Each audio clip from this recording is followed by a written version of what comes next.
Greetings to everyone. My name is Arunmozhi Varman. I am an assistant professor from the Department of Visual Communication, Bharat Institute of Arts and Sciences. Today, we are going to see a short lesson on the basics of cinematography. So, first of all, what is cinematography? So, you all know that cinematography is nothing but the capturing of motion picture. Photography is the capturing of normal images, a picture, a standard picture, and cinematography means the capturing of motion picture, that is moving pictures, right? So now you are viewing a video which is captured in a web camera, right? So in cinema, in the industry of film, we use different high quality cameras to capture the scenes which you are seeing in the theaters and television. So first of all, we will see what is the basics of cinematography, the introduction. Okay. Cinematography is the act of capturing photographic images in space through the use of number of controllable elements. Number of controllable elements. These elements include the quality of the sensor, okay, the manipulation of the camera lens, framing, scale, and so the quality of the sensor means how qualified the sensor, the camera sensor is. Okay, see the quality of the image, whatever you are viewing in the video or your television or theater, it is directly proportional to the quality of the camera sensor, right? So the camera sensor should be very in high quality to give a good output for you. So that is the quality of sensor. And the camera lens, right? So lens is the one thing which determines whether the character is in the close-up or it is in the wide shot or the background blurriness. So everything is calculated with the camera lens, right? So lens is an important factor. And framing. Framing is the artistic perspective of a cinematographer, right? So you have to frame the objects and the subjects correctly in the given box so that the viewers may interpret with the subjects properly, right? Framing is a vast topic. We will see that in detail later topic. Okay. Next is scale. Scale is the size of the subject in the frame, right? So it may be a close-up, it may be a wide shot. So according to the scene, the director keeps whether it is a close-up or a wide shot. Okay. Next is camera movement. So camera movement is very important because when a person is moving away from the camera, if it is still, you cannot catch up with the subject, right? So the camera should also move. So the camera can move front and backward, the camera can move side to side, the camera can go to up and down. Okay, so that is there are many different kinds of camera movements we will see in the later subject. Okay, so cinematography is a function of relationship between the camera lens and a light source. So without lighting, we cannot capture any image. Even a photograph you cannot capture, right? Even you cannot view without the lighting. Okay, so light source is very important. Okay, the focal length of the lens, the camera's position, and its capacity for motion. So the same thing, the focal length means this is a part of the lens, and the camera's position, where is the camera placed, and the capacity of the camera to move, okay, front and back or side to side. Okay, so these are all the function of cinematography. Next, lighting. In lighting, as I said, lighting is the very basic element in cinematography. Okay, without lighting you cannot capture anything, or you can also not see anything, right? So lighting, there are many types. The first thing is the quality of the lighting, whether it is a hard light or a soft light. Okay, see, in hard light, the light will be very hard, very bleached. Okay, so sometimes it may go to overexposure. You can see the first image here, the hard light. See, the shadows are very sharp here, right? The first image, her nose shadow is very sharp. See the second image, that is a soft light. In soft light, the intensity of the light will be much lesser than a hard light. Okay, so the shadows won't be very sharp, it will be blurred. The soft shadows, we will get soft shadows.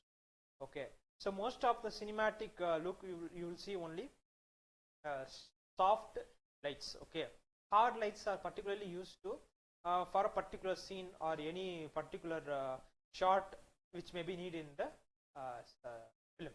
Okay. Next, the quality of light, that is soft and diffused.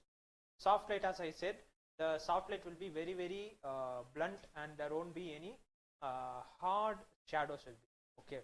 Most of the cinemas films we are seeing, they mostly use soft light. Diffused light is nothing but, the diffused light is covering totally the subject. Okay. The light will cover all over the subject. Okay. The light will be very big and it covers the subject totally. So that, why it is used, why diffuse light is used, because so that there won't be any shadows left over. Okay, there won't be any shadows, the subject will be totally covered and we will see everything in the subject, right? Next, the placement of lighting. So as the placement of camera is important, the same way placement of lighting is also very important, because if you can place the light anywhere. Okay, you can place the light behind the character, behind the subject, or you can place the light on the subject or top of the subject, below the subject, anywhere you can. So but each lighting placement gives a different meaning to it, right? Meaning to the scene. So the lighting is also very important factor in cinematography. You have to be very careful on where you are placing the light and where it is capturing the subject. Okay. And basically there are three basic type of lighting. The standard lighting setup is 3-point lighting, that is key light, fill light, and background light, backlight, right? So this light can be changed over. Okay, the basic setup is a triangle. Okay, you can change that, you can alter it to according to your creativity. Okay, placement of lighting is also very okay. So contrast is one of the main factors in lighting. Okay, so in a contrast, in a high contrast image is very dark. The low contrast image is very bright. Okay, contrast is nothing but the difference between the brightness and darkness in a scene, okay, in a shot. Okay, see, this is a high key lighting technique where there will be low contrast. High key means using many lights and bluntly showing all the characters in the scene. So here you see there is a high brightness in this two images, but low darkness. So this particular image shot is known for low contrast high key image. Okay, see, next thing is high contrast but low key lighting. In low key lighting you will lose minimal lighting, and the minimal lighting will affect the given image, given subject in a different manner. So here you see this is high contrast where darkness is dominating more and brightness is very less and very unique in a particular place, right? So you have to be very careful to use where to use high key and low key light. Okay, so these are all I'm saying just a basic outline of high key and low key, but high key and low key is very deep subject. You have to practically have some knowledge to understand this fully, right? Properly you have to understand means you should have some practical knowledge. We have to do some practical courses on this lighting. Okay, so that is high contrast and low contrast. So contrast is, as I said, the difference between the brightness and the darkness in a image. Okay, next is framing. So what is framing? Framing is nothing but the positioning of the subject in the frame, right? So in framing the cinematographer is given with a rectangle box, right? So as a cinematographer you have to keep that particular rectangle box where you want. Okay, so that is framing.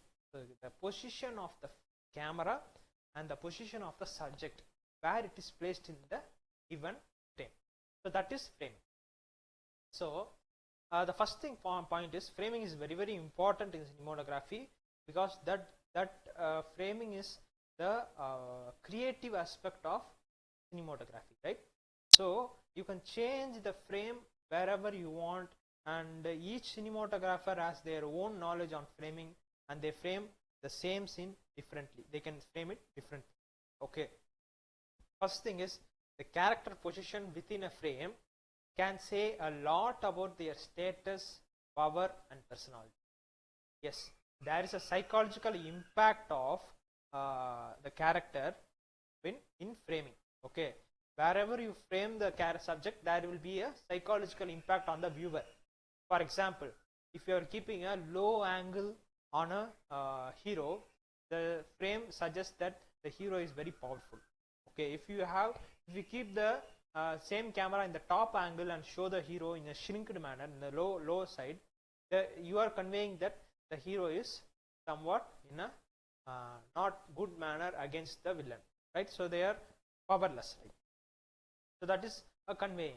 Okay, in eye level contact means there will be a connection between the audience and the character subject. Okay, because we read from left to right, characters who usually occupy the screen left or position center are seen as the most dominant at that moment. See, this is a psychological impact as we are reading from left to right. In India, we read from left to right. So in some countries, they read from right to left. Okay, that there are some other countries. In India, we read from left to right. So the subjects mostly which are placed in the left side is our first aim will be in the left side of the screen.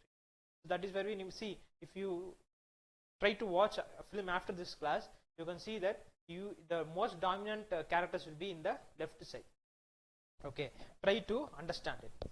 Okay, so that is very, very important. The same rule applies to the character who are positioned higher in the. So who are positioned higher, that means from a low angle they are more powerful. They are shown as the powerful beings. Okay. See, this is an example of framing. There are many types of shots. In types of shots, there are 2 shot or 3 shot. The first frame is a 3 shot. In 3 shot means 3 subjects will be in the frame. Okay. See the framing, kind of framing. You have to show 3 persons in a same frame, and 3 persons should meet each other. Okay. The first boy sitting in the right side is viewing the man who is standing in the near the door. Okay. Okay. The man standing there is viewing the boy who is sitting in the left, and the left sitting boy is viewing the first boy. Okay, so this is a triangular 3 shot. Okay, so you are connecting all the 3 persons in particular one single frame. Okay, this is a kind of frame. Second frame is a famous movie Amelie. Okay, and this shot is particularly a canted shot. Canted shot means tilted shot. Normally a shot will be straight, so this shot is slightly tilted. Okay, in tilted shot, the character is shown that the background, there is a standing character who is looking at the main character. Okay, so this is one kind of frame. Another is rule of thirds. Rule of thirds are nothing but imaginary lines which you are seeing in the frame. Okay, so these imaginary lines, they meet up at 4 points in the frame. Okay, see, there are 4 meeting points in the frame. If you keep a subject in the 4 points, the frame will be looking good. So rule of thirds is to properly position at the basic level. Okay, so the points and positioning of the particular scene should be based on rule of thirds. So the basic when cinematographers are basically introduced to shooting, they will keep this rule of thirds in their camera and they will shoot. Okay, even in your mobile you can access rule of thirds, that is our grid lines, and you can shoot. So capturing the images with the grid lines over the display will give you some basic structure in framing, right? That is very, very important. Rule of thirds is very, very important in cinematography. Next is symmetrical. Symmetrical means normally cut the frame in center of the frame, cut it properly, equally, and if you see both the sides, both the side of the frame should be equally matched. Okay, see, if you cut this frame in the center where the man is standing, the left side and the right side match each other. Okay, they reflect each other, right? You can see that. So the same space is here, and the same space is on the left side also. So that is the main factor in this frame. Okay, if you cut it in direct instance, and you can see that this particular area is reflected here. So that is symmetrical shots. Next is silhouette. In silhouette, there won't be any lighting in the center.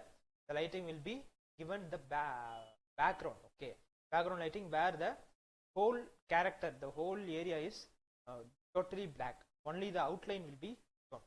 So silhouette is used in many scenes. Whether if it is needed or not, it is according to the director.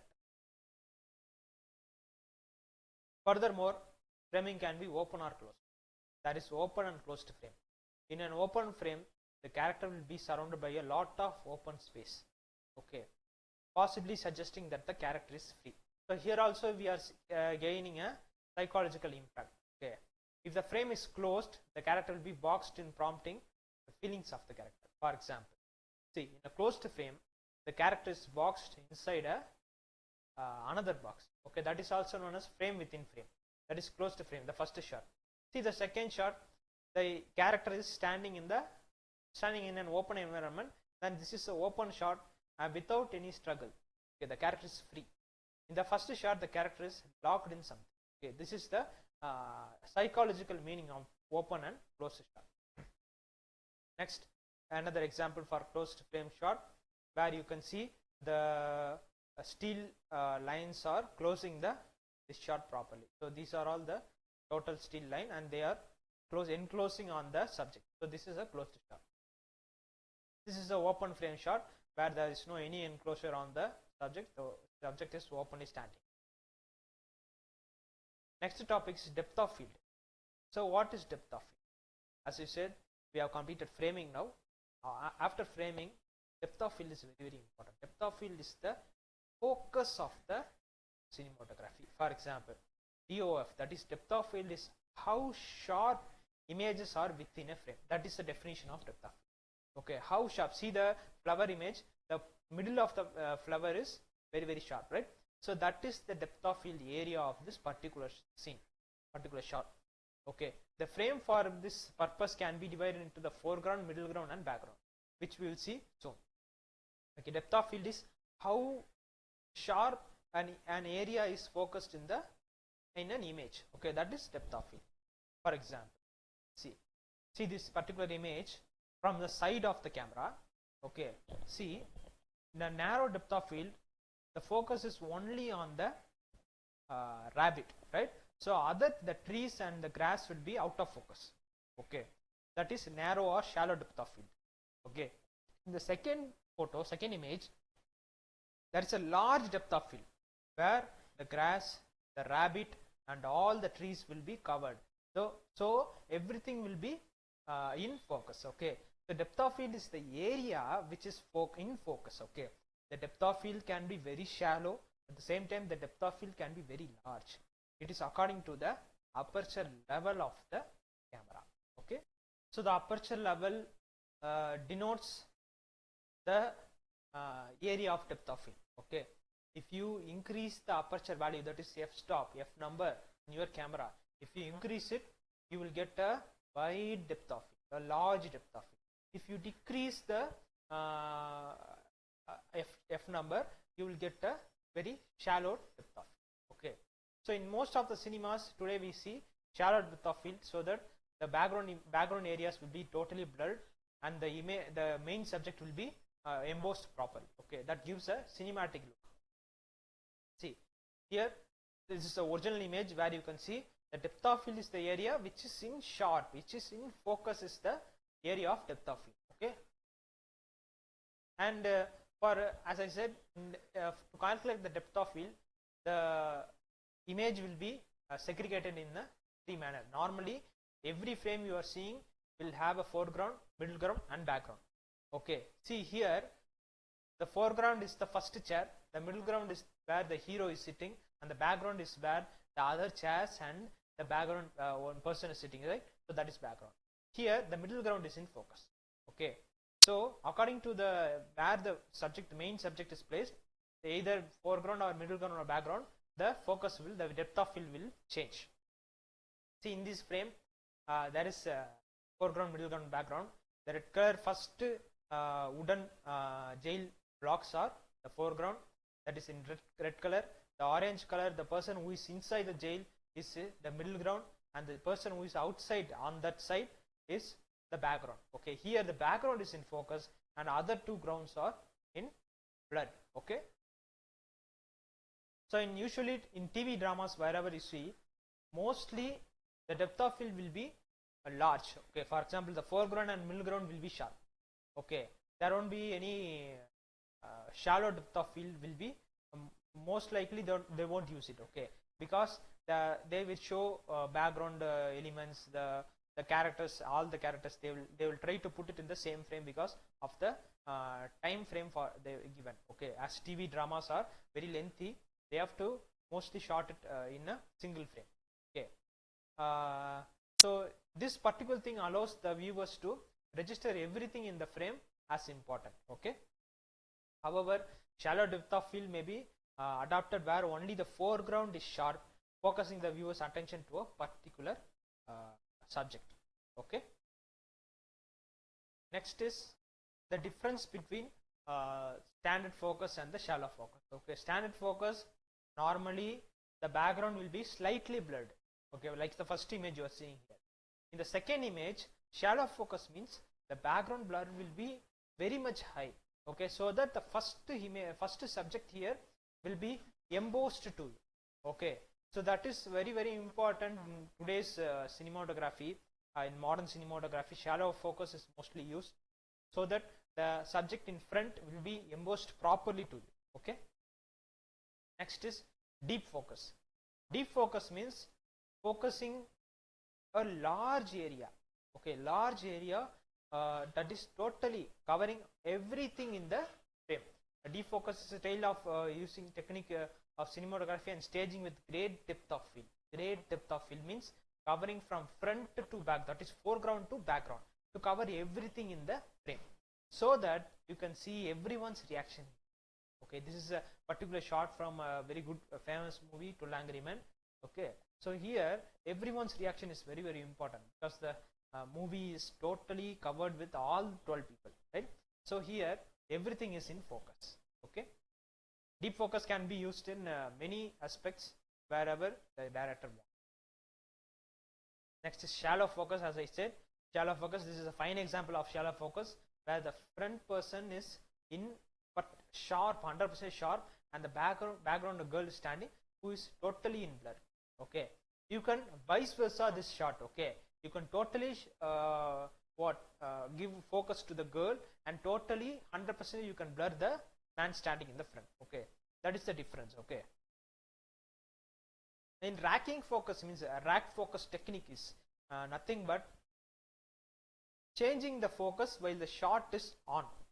Okay, see, in this particular shot, this shallow focus shot, if we want to, in the same shot, if we want to change the focus from this person to the a woman standing in the background, that is known as racking. The technique is racking.